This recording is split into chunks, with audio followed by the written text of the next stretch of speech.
अस्सलाम वालेकुम। मेरा नाम ताहिर हुसैन है और आज जो हम डिस्कस करेंगे वो है कि जो एयर चेंज पावर आ रहा है किसी भी रूम में वो कैसे कैलकुलेट की जाती है। स्पेशली जो है हम फार्मास्यूटिकल में जो क्लीन रूम है उसको डिस्कस करेंगे आज की वीडियो में। जो एयर चेंजेस किसी भी फार्मास्यूटिकल जो कंपनी होती है उसमें बहुत इंपॉर्टेंट रोल होता है, स्पेशली एचवीएसी सिस्टम के लिए, क्योंकि जितनी ज़्यादा एयर चेंजेस होती हैं उतनी ही ज़्यादा जो है उस रूम की क्लीननेस होती है। मिसाल के तौर पे जो आप किसी भी रूम में 1 घंटे में जो आप उसकी एयर जो रिप्लेस करते हैं तो उस रूम के वॉल्यूम के बराबर उसको कहते हैं कि 1 एयर चेंज है।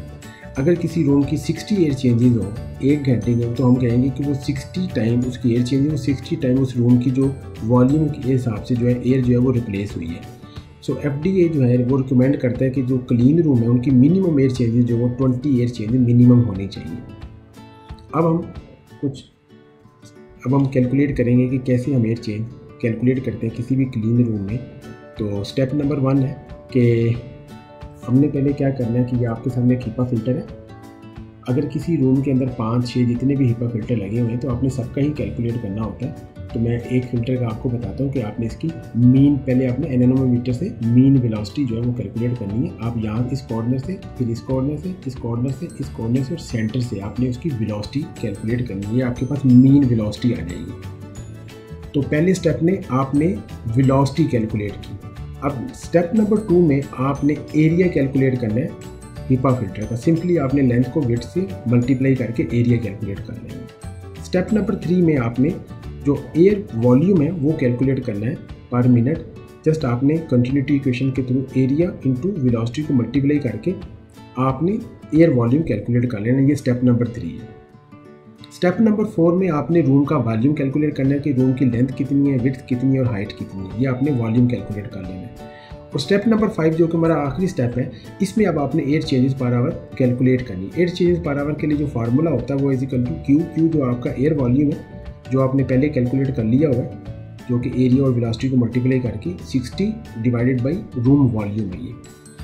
अब आप जब वैल्यूज़ यहाँ पे पुट करेंगे, आपने सब चीज़ें कैलकुलेट कर ली तो आपके पास एयर चेंजेस पर आवर आ जाएंगे।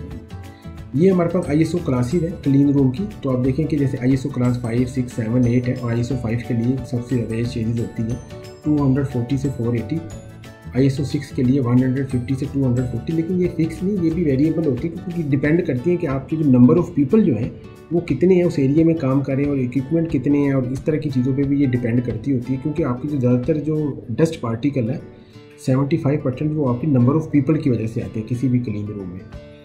तो जब आप ये फार्मूला लगाएंगे तो हम मिसाल के तौर पे हम ISO 6 क्लास है हमारी जिसमें एयर चेंजिंग 150 से 240 है। तो जब हम यहाँ पे एयर चेंजेस कैलकुलेट करेंगे तो हम देखेंगे कि क्या इस रेंज में आ रही है नहीं आ रही। अगर तो बहुत ज़्यादा वेरी कर रही है तो इसका मतलब है कि एयर चेंजेस यहाँ पे सही नहीं है।